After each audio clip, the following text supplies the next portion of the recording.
আল্লাহ রব্বুল আলামিনের জিকির বেশি বেশি করে করতে হবে। জিকির করতে হবে কার? জোরে বলেন কার? আল্লাহ।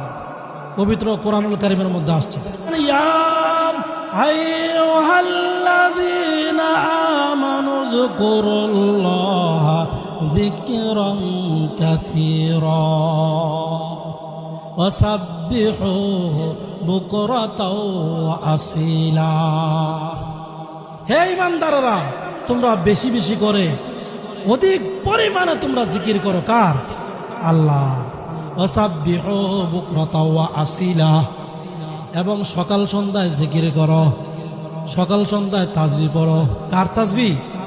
জোরে বলেন কার? আল্লাহ।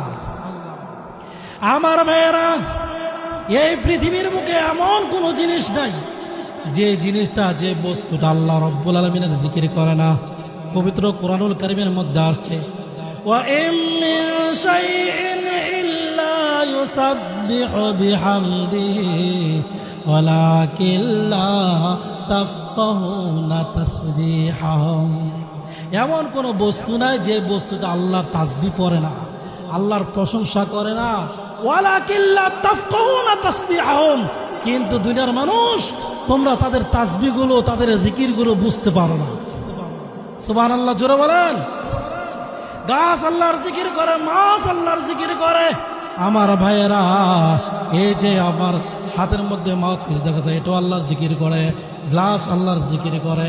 এমন কোনো বস্তু নাই যে বস্তুটা আল্লাহ রব্বুল আলামিনের জিকির করে না।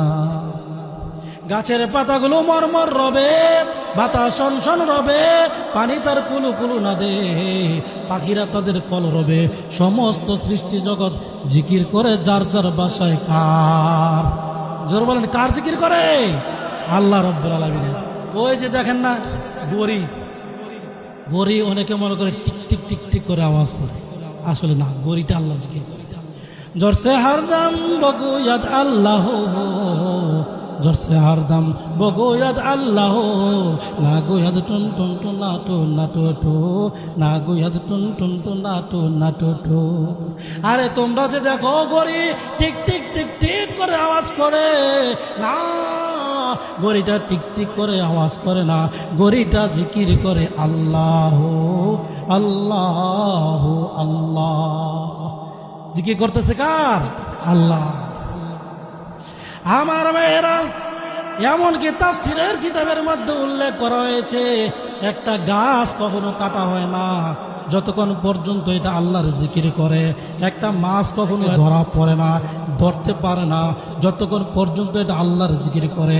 একটা পাখি কখনো শিকারীর হাতে ধরা পড়ে না যতক্ষণ পর্যন্ত এটা আল্লাহ রব্বুল আলামিনের জিকির করে। যেরকম সুবহানাল্লাহ। হযরত আবু বকর সিদ্দিক রাদিয়াল্লাহু তাআলা আনহুর কাছে একটা কাক নিয়ে আসছে একজন লোক। কাক ধরে নিয়ে আসছে, এটার ডানাগুলো সংকুচিত অবস্থা ছিল। হযরত আবু বকর রাদিয়াল্লাহু তাআলা আনহু এই কাকটাকে ধরে ডানাগুলো সম্প্রসারিত করলেন। সম্প্রসারিত করার পরে ওই যে আবু বকর সিদ্দিক রাদিয়াল্লাহু তাআলা আনহু তিনি বলতেছেন, শুনে রাখো, এই যে কাকটা আছে, এই কাকটা মানুষের কাছে ধরা পড়তো না, এটা ধরা পড়েছে যখন থেকে আল্লাহর জিকির বন্ধ করে দিয়েছে। যেরকম সুবহানাল্লাহ।